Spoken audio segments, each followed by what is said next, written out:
Welcome to Life and Smile, the podcast. I'm Dr. Reena, a global dental expert, founder, CEO, and author. And for our 7th season, we're here to join you on screen straight from our recording studio at 75 Harley Street. Join me in each episode where we talk about everything dental, lifestyle, business, and much more. Join in conversation with an industry insider in their chosen field who give us a behind-the-scenes glimpse into their daily regime, career turning points, and an exclusive look at to what they can't live without. As a businesswoman myself, it's been so inspiring to hear how people have built their careers and shattered those glass ceilings. So let's get the conversation going.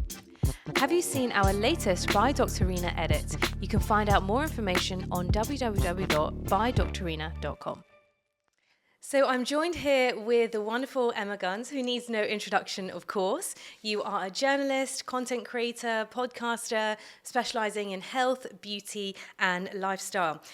With your warm and witty advice, you keep us entertained throughout the whole day on social media, and we really appreciate all your contribution. So I'm sure many of the listeners will feel like they know you already, but welcome to Life is Small, and really looking forward to getting the conversation going. Thank you so much for having me. Amazing. So It's bizarre really to be on the other end, because obviously I'm used to, yes, I'm very comfortable asking the questions and doing the interrogating. So we're taking a spin today and looking into your life and behind the scenes, which I'm sure so many people are interested to find out about.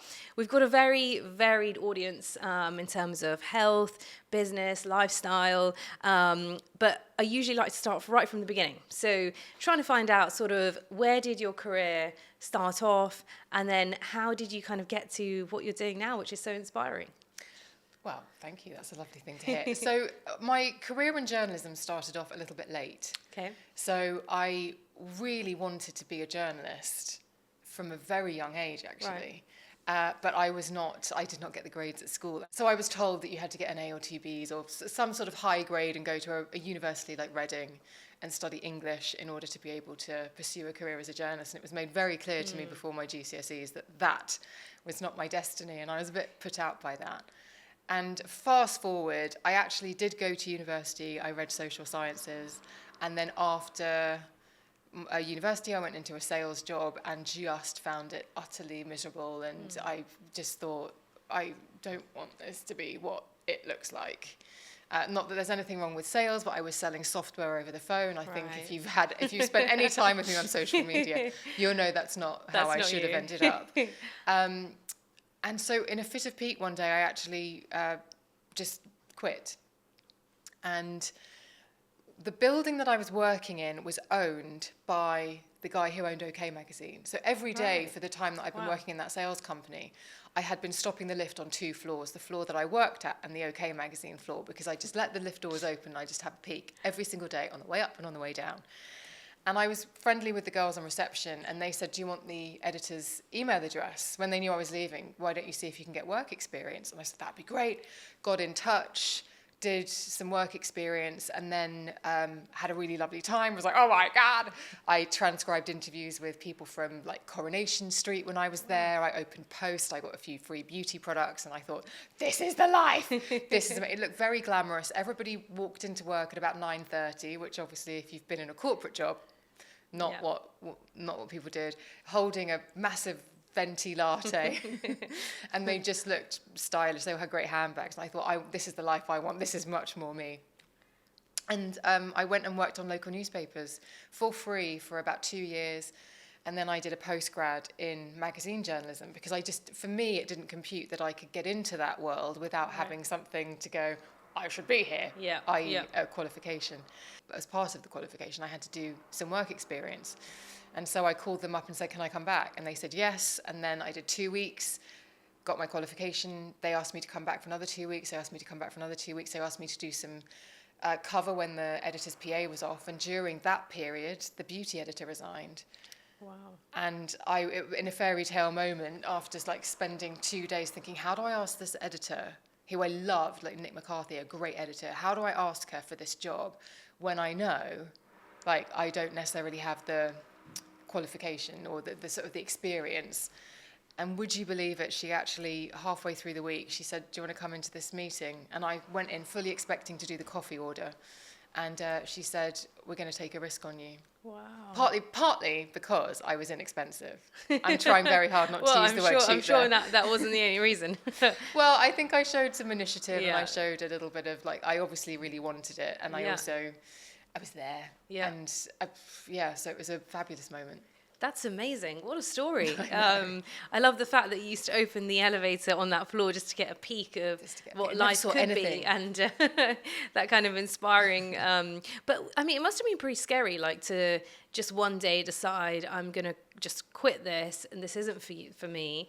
Was it scary? What gave you that kind of initiative to do that? Because obviously looking back, if you hadn't done that, nothing else may have gone the same way. But what gave you, because I'm sure many of us, we face times where we just don't have that confidence to say, you know what, actually, this isn't for me. I need to move on. What gave you that confidence to do that? Being young and stupid, because it was 2001 that I made the decision. So I think when you're 24, you don't really necessarily analyse things. You don't weigh up the pros and cons. You're far more instinctive and reactive. And so that it came from a place of that. But really what did it, truthfully, is I remember the first time I went to New York properly on my own was in 1999, just after I'd graduated. And I was a tourist in New York, and a friend had an apartment on 125th Street that they weren't using for the summer, so I was able to kind of stay there, which was amazing. I used to have a real fascination with the Twin Towers, because I don't know if you've ever been to New York, but back before what happened in 2001, it was as soon as they sort of came into your eye line, there was something quite majestic about them. And so I remember just being, oh my gosh, there they are, and you get closer and closer. I remember going up to the top of the Twin Towers, and it was the first time you sort of see how big the world is. And you're like, oh my God, Manhattan's down there. Like, Julia Roberts is probably in her apartment. Mariah Carey might be asleep. Like, there's so much happening in this incredible town, in this incredible city. And then in 2001, I was actually in Boston on September the 11th. And there was a hairy sort of period of trying to get home, obviously because of what happened. And I think it was just that sort of thing of, I think everybody took pause then. And I think because I'd had that kind of weird moment on the top, I just thought, right, I need something to change. So it was sort of like, I think everybody had a come to Jesus moment at that particular moment in time, because it was just so horrifying. And that was really what made me make the decision.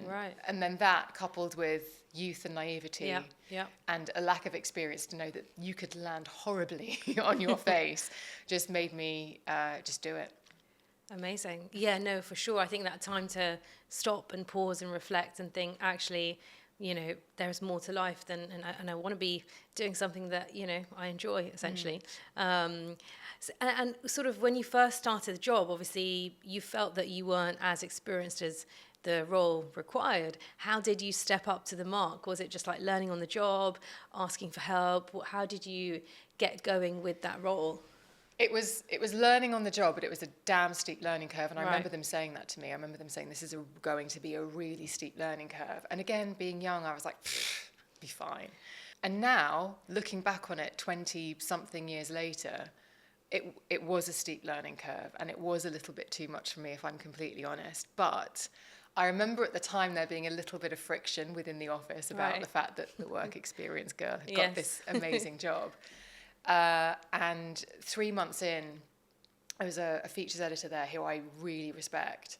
And she said, I was against this, but this is like, it's like you've always had this job. And so that for me was like the validation, which was amazing, because I knew I could do it. I absolutely knew I could do it. I wanted to do it. And it wasn't just that. I didn't want to just be the beauty editor and interview celebrities and do this and do that. I wanted to be good at it. So I think, as soon as I got it, it was just a case of, right. I remember on my first day thinking, if I get sacked today, if I do something terribly wrong and they're like, no, we've changed our mind, I still did it for one day. I can still put it on my CV. And so now talking about beauty, what sparked your interest in beauty? What was the key thing that drew you towards that topic? Ultimately, it was because I had really bad acne as a kid, and I had it quite early because I had acne associated with polycystic ovary syndrome. and it was really cystic, it was really red, it was really uncomfortable. I also had facial hair. So my first foray into beauty was not a bit of tinted moisturizer and mascara. Yes. It was spot creams and it was electrolysis. So for me, beauty was always really problem solving. And I suppose as a young girl, I sort of watched all of my friends around me blossoming, and I just felt like I was sort of turning into Stig of the Dump. And I leaned heavily on the beauty industry as this problem solver that could comfort me, give me solutions, and make me feel better about the situation I was in. And also make me feel as though I had some agency to actually make changes, to choose products, to inform myself about the active ingredients that worked on acne and the type of acne that I had, so that I just didn't feel like, oh, this is happening to me. I thought, well, at least I'm doing my best to try and help the situation. And then I guess the more you explored it, the more people you interviewed, the more your love grew for it and interest. And now, you know, your social media account's amazing. It's so engaging. But I guess the commercial and editorial landscape has changed so much over the years. How do you now, day to day, like keep your followers engaged and interested in all the things that you talk about? It's so funny you ask that, because the truth is, I don't know. Because I watch other people so I'm a dinosaur, that's how I refer to myself now, and it's almost as if social media and the social media landscape was a little bit like the meteor that hit the earth and killed off the dinosaurs. Because for a really long time I was on magazines, and nobody thought that magazines would ever be toppled, but I think we can agree that they have been to an extent. And you have people in the influencing space who can create 50 videos a day, and it's so watchable and it's so brilliant, and I get caught up in it, and I follow people, and I'll watch somebody spend 10 seconds putting on a lip gloss. And yet the reason why I sort of stumble with this question is because I do come from a journalistic background. There's always got to be a reason for something. You've always got to be sharing information. Helpful information, hopefully. Not just helpful, but accurate. Like, you've checked your sources, you've spoken to the best in the business. So it's been a real shift to understand that sometimes the things that do well are the things that, to me, feel like very poor quality content. Because me crimping my hair or me putting on mascara honestly seems quite vapid and sort of pointless. Yet that's more to do with me not understanding the change in landscape, really. So that's why I stumble a bit with this, because I try to keep my audience engaged by delivering what I think is helpful, meaningful, journalistic content that has a beginning, a middle, and an end. And hopefully you come out of the end of it thinking, oh, I found out something new, or oh, that was explained to me in a way that will now stick. But actually, I think the way to keep people engaged is to share your personal life and have as little sort of space between you and the end user as possible. So they're almost like they're living your life with you, which feels very peculiar, to be honest. So as authentic as possible rather than too curated. I feel like I try to be authentic, and I don't know what authenticity means. Some people might say it's, I don't know, doing content without makeup on or whatever. I don't really kind of, and I honestly, I think if you sit down, a lot of the most successful social media content creators, in the way that if you sat down a lot of the really successful podcasters and said, right, break down why this works for me. They can't really tell you. To be honest, it's consistency over time. And it's just people discovering you. It's being at the beginning of the wave. As I was with podcasting. My podcast is over 9 years old. So I was at a time when there was no one on podcast apps, so I'd usually come up in discovery. So all of those sorts of things are working in your favor. There's an algorithm as well. Makes sense. Are there any favorite questions that you have that your audience asks you, whether it's on social, podcast, any kind of common questions people tend to ask nowadays? The three topics that trend most for me, if you want to use the social media language, or the three things I'm contacted about the most are hair loss and weight loss. And weight loss in conjunction with having been really open about having had binge eating disorder. And that's something that you're in recovery. It's an active recovery. It's not something I don't think you're recovered from it. It's something I actively work on. So I get a lot of questions about hair loss and weight loss or weight issues is probably the stuff the most. But recently I have been quite open about the latter. I've been on a very conscious weight loss effort, but weight loss to increase my muscle mass and lose body fat, because I'm a 47-year-old woman, and that's only going to be a good thing as I enter perimenopause, to body recomp as much as possible. And the engagement on that has been surprisingly, I say surprisingly because, again, it's quite personal, and it's very much like me content, which goes against the fundamental rules of journalism. But people have engaged with that really nicely. Do you find it difficult to talk about your journey then? Because you're, as you said, from the journalistic background and you're not used to that. Are you now more used to kind of sharing those things, or, with your followers? I am and I'm not. But I think social media is such a funny place because you start a conversation. So, for example, yesterday I posted about why I'm using intermittent fasting, why it works for me, posted something on my Substack, but I did a video. And I think the thing you have to remember when you put anything out there is a 10-minute video explaining why I use intermittent fasting, how I go about it, the different ways that you can use it, blah, blah, blah. And what you have to remember when you put that out there is that's a conversation you started, and every single person who views that is entering that live conversation at a different point. Some right at the beginning, some already have an opinion, some are turned off by it, some are turned on by it. And it can be quite interesting to see the responses. Right. Like, again, yesterday I posted my before and after pictures, because every week I post a before and after picture, so week 1 and then where I am now. And I said losing weight without Ozempic. From a journalistic perspective, I think it was useful to put that differentiation in, because so many people are talking about GLP-1 agonists at the moment. And so to see a before and after, it felt like actually it's quite useful to be explicit here, and then they can read the caption and see what the actual agenda is. And then you get a lot of hate for, oh, why did you have to say this? Or you get people who are on GLP-1s who are angry, thinking that you're criticizing them. Right. So that's the thing that's kind of bizarre, is you are having a conversation, but imagine you were having that conversation with a friend in a bar, and the people next to you are also listening came in, but they're like 3 miles down the road on that conversation, or they're... Makes sense. There's a lot of friction with putting that kind of conversation out there. Yeah, makes sense. It's never easy, and I don't think there is a right way, and you're never going to please everyone. So, are there any sort of latest features or projects that you've been involved in that you've really enjoyed or have had a really big impact? I think the thing that I really enjoyed recently is I've brought back the OK column that I had. So when I was at the magazines for 10 years, I had a first-person column, which is quite a lovely thing to have. For sure. And it was really intimidating. But also, obviously, when you're on a commercial, very corporate magazine, you have to make sure that certain people are included, certain things, all of that kind of stuff. And so I had really missed my first-person column. And I decided to bring it back on Substack. And that has been a real revelation. It's probably been 4 months now, and every Saturday morning at 7:30, if you subscribe, it goes straight into your inbox. It's free to read. And that has been wonderful to kind of flex that sort of muscle again without feeling like it was confined. Yes. Because previously it was a bit like there wasn't a free sort of rein to write whatever I wanted. There was some boundaries.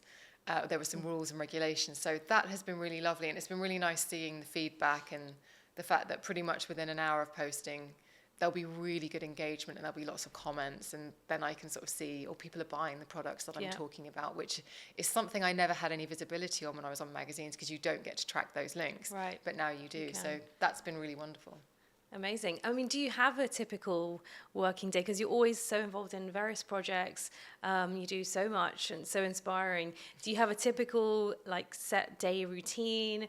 Or what does your week look like? Do you do different things every day? How does it work? It's different every day.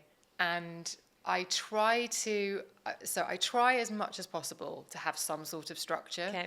Because if I didn't, there would be none. And I am a creature of habit. I like having, as much as I like things to be wild and different, and it's like, oh yeah, this week's really exciting, I also like to kind of have some stability within there. So I always try and have 2 working from home days. Okay. If I can have a third, that's really good, because I'm not somebody who can take out a computer and work in a coffee shop. Right. So if I'm out, and it's networking, appointments, launches, presentations, that kind of thing. So that's what I try to do. It's like a working from home day is a solely working from home day, and an out and about day is a solely out and about day. And ideally, I like to have a working from home day between my two out and about days, because they need the recovery. Some downtime, yeah. Well, also it just gives you, because otherwise what happens is I get home after both, I throw whatever I've picked up at launches into the office, and then when I eventually sit down in there, it's a complete tip, and then I have to spend half a day like tidying up. So that to me, there's finding a nice rhythm within the variety is really important. And then when you are, for example, if you're working from home, do you set yourself like, I'm going to be doing this throughout the day? Or do you, because sometimes I guess it is vibes there, it depends how you feel when you're writing, things like that. Do you have a structure, or you see how it goes in terms of what you have on that day? It's a really good point. And in my digital diary on my computer, it's all blocked out. Right. But it's kind of like wishful thinking. Yes. So 7 to 8 a.m. every morning is blocked out as when I work out. Now, if you follow me on social media, you know it's usually like between 8:30 and 9:30, because often I sit at the computer first. But it's almost there as a reminder. And then I block out the day in 2 or 3 hour intervals. Yeah. So I'll have like writing or emailing or planning or filming. And they're all color-coded and they're all in there. And I'll shuffle them around depending on what the week looks like. Right. But again, you're right. Like some days I'll sit at the desk and I'll think, this is my working from home day. And I just it's like my spine would even hold me up. I'm just like, I don't want to do this. And that's when I maybe go for a walk and listen to a podcast and get inspired. Yes. Because you can't, creatively, you cannot force it. And every time I try and sit down and think, right, I shall write now, that's not how it happens. Yeah. This morning I woke up, and before I'd even got to the coffee machine, there was the beginning, that basically a headline just popped into my head. Right. It's like, why I've turned my back on self-help, ... even though it saved my life. And it's like, right, okay, I need to write that. Yes. So espresso comes out and then I start writing it. So it's just, so I have to be reactive, but also I need structure. Yeah, so and you've got to maximize those creative spurts where like you need to write stuff down, and sometimes it's at times where you haven't scheduled it in. I like the fact that you've got those blocks so that you can then it's there, but then you can be flexible on when it's done. Totally, you can just move those blocks around. Yeah, and it's all color coded. If it wasn't, then it wouldn't work. It has to be color coded. Like I downloaded Notion simply for the fact that the diary looks much better than the Google one. Far more attractive.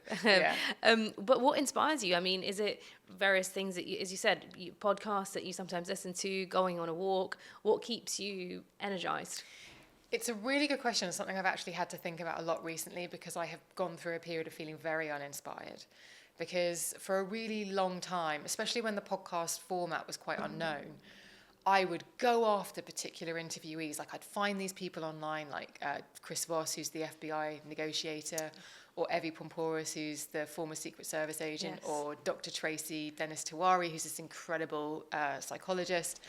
And I would go after these people. I'd hound them on social media, and I'd get them on the show. And I would be just like, I'd be riveted by their content. I would be desperate to have a conversation with them. I would have heard them somewhere else, and I thought, oh, there's somewhere else I want to take this. I don't just want to do what Chris Voss did on Joe Rogan. I don't want to just do what Evie Pomporis did on Lisa Bilyeu's podcast. I want to take it to a different place that I think only I can take it.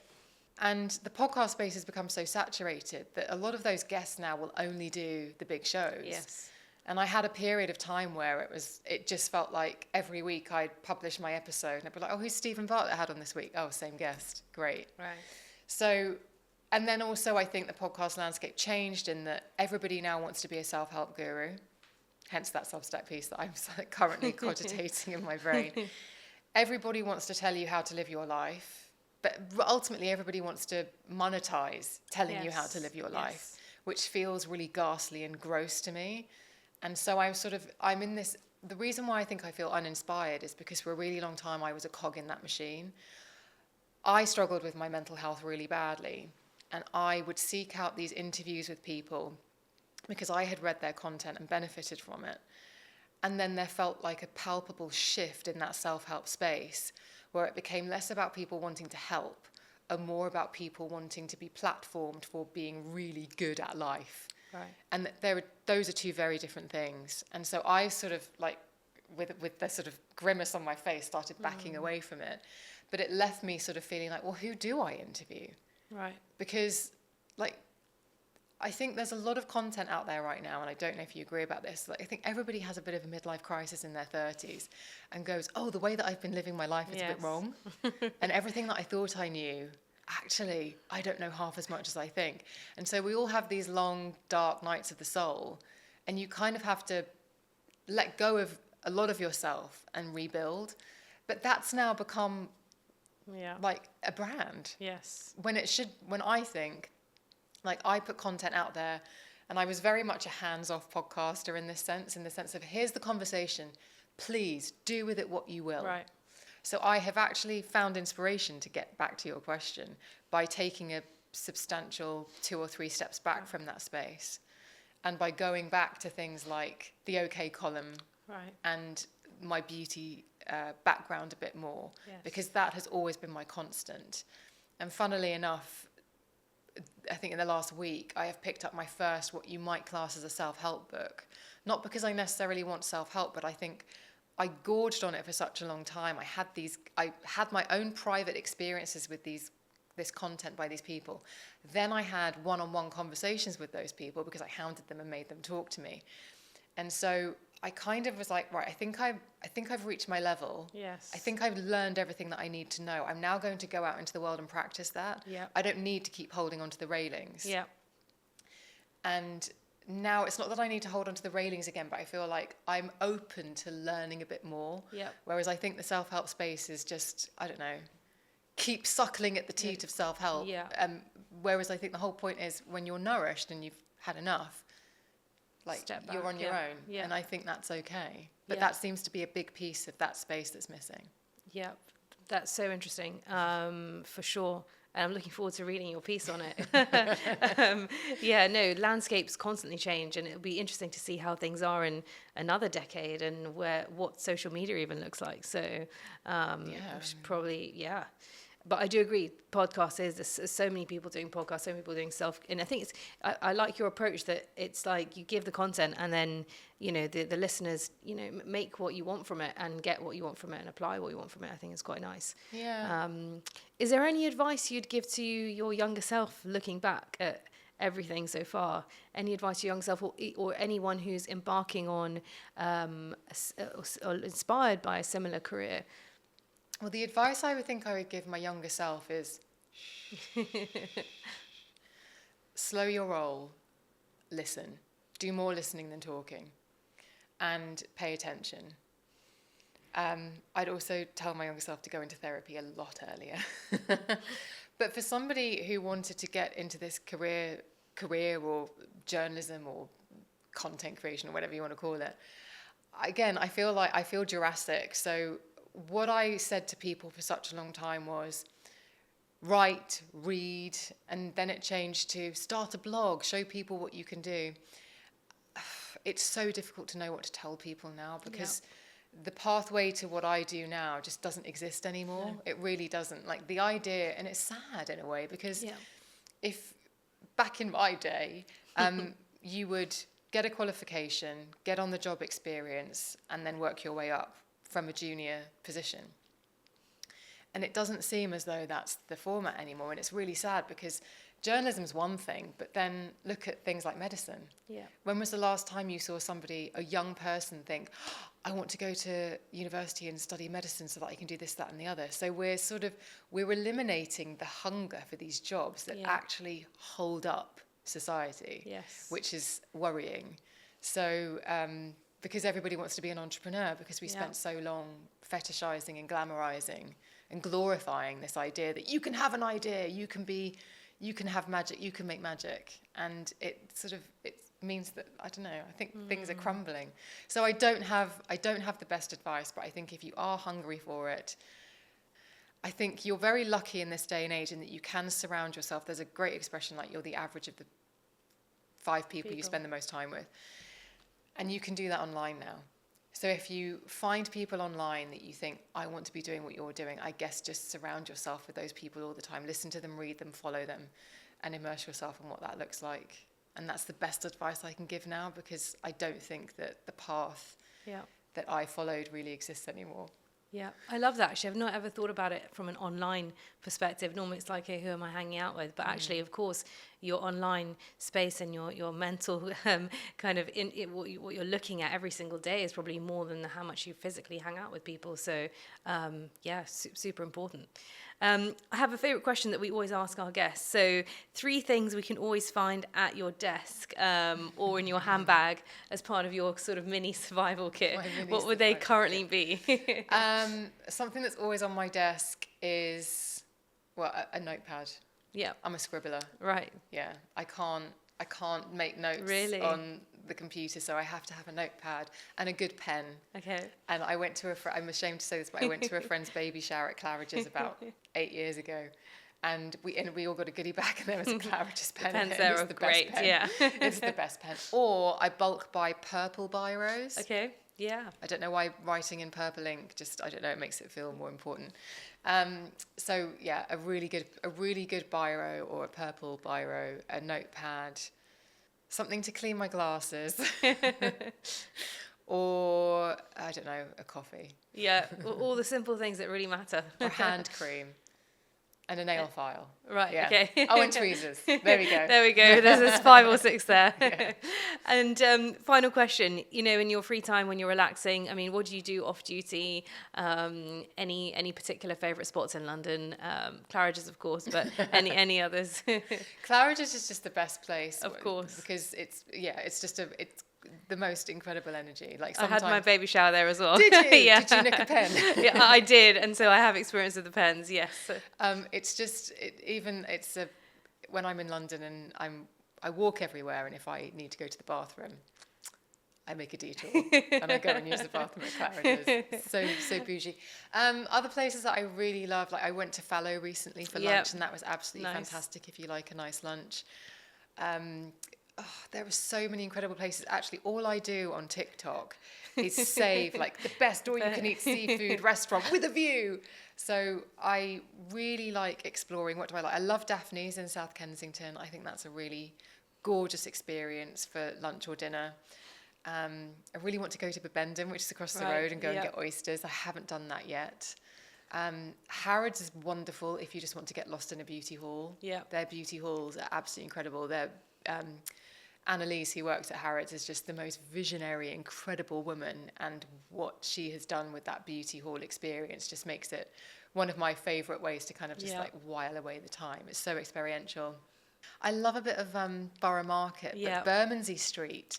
There are so many incredible restaurants on Bermondsey Street. It's really changed, hasn't it, over the last few years? Changed. I would never have come out of London Bridge and turned that way. But like, I went to this incredible restaurant called Cass Croûte the other day. Just chanced it, sat at the bar, had the most incredible lunch. Like I think that's what I really like about London. And obviously not every time is a success, but a lot of the time you can just stumble on a place and you think, this is magical. Yeah. This is why London's so great. So. Every street is so different and so much to explore. You'll never get bored. Every street is so different. You're absolutely right. And actually sometimes it's about just veering one street away from the main drag, and that's where you find the real gems. Amazing. Emma, thank you so much. What an inspiring conversation. So nice to go behind the scenes on everything you do. So thank you so much for your time. Thank you so much for having me. It's been a pleasure. Amazing. Check out our latest By Dr. Reena edit on www.bydrreena.com.